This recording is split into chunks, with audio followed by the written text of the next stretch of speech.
Hey leaders, welcome back to the Built for the Trades podcast. Today, we're tackling a topic that every manager, owner faces at some point, and that's when to coach versus when to discipline your team member. Let's be real, sometimes it's tricky to know whether someone needs guidance or a firmer hand, and getting it wrong, well, that can make morale take a nosedive faster than a dropped wrench. So today, I'll break down 3 practical ways to decide when it's time to coach and when it's time to discipline so your team stays productive and your shop stays sane. I mean, that's the goal for us all. So grab your notepad, and if you're driving, keep your hands on the wheel and let's dive in. So the first topic I want to talk about today is look at the pattern, not the one-off.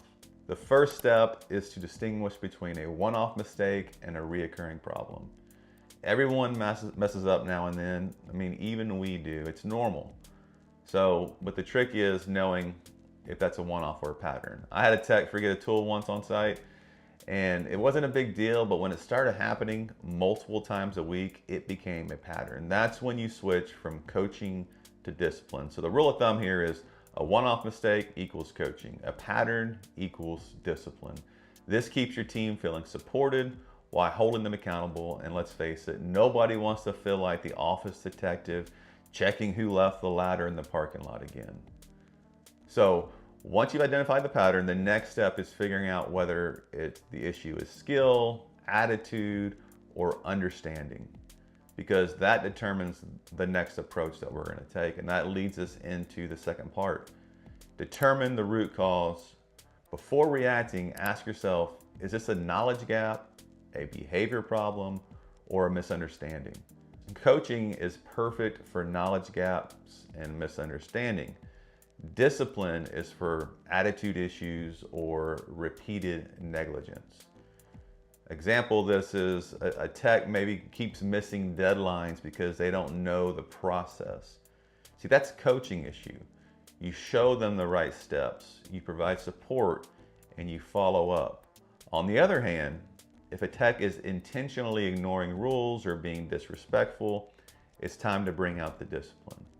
And yes, sometimes that conversation feels as good as stepping on a Lego, but it's necessary. Won't you agree? And finally, let's talk about timing. Because when you address issues it matters as much as how you address the issue. So it's all about that timing. And that leads us into topic 3. You need to act promptly, but fairly.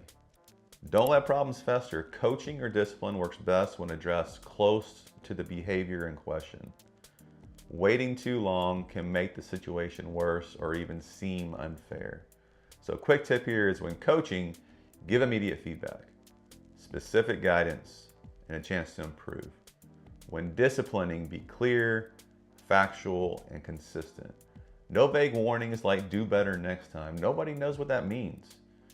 And it really doesn't work. So if your team thinks vague warnings are a thing, you might as well hand out fortune cookies with advice instead. So the transition to close here is, number 1, look at the pattern, not the one-off. Number 2, determine the root cause. And then number 3, act promptly but fairly. Getting this balance right builds trust, keeps your team motivated, and prevents those small issues from becoming big headaches. Plus, it saves you from having to schedule a meeting at 6 a.m., which we know that nobody wants to attend that.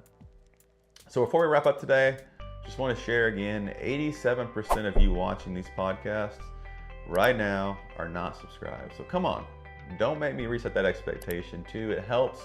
So please like, subscribe, share this with somebody that you know that could benefit from this. It really helps us get these leadership lessons to more trades leaders. And if you're ready to take your leadership to the next level, we have a link in here that you can book a free call with me and we can talk about that. Until next time, keep leading well, keep building something that lasts, and know when to coach and know when to lay down the law. And remember, coaching doesn't have to feel like a wrestling match. You just need to do it. I'll talk to you next time.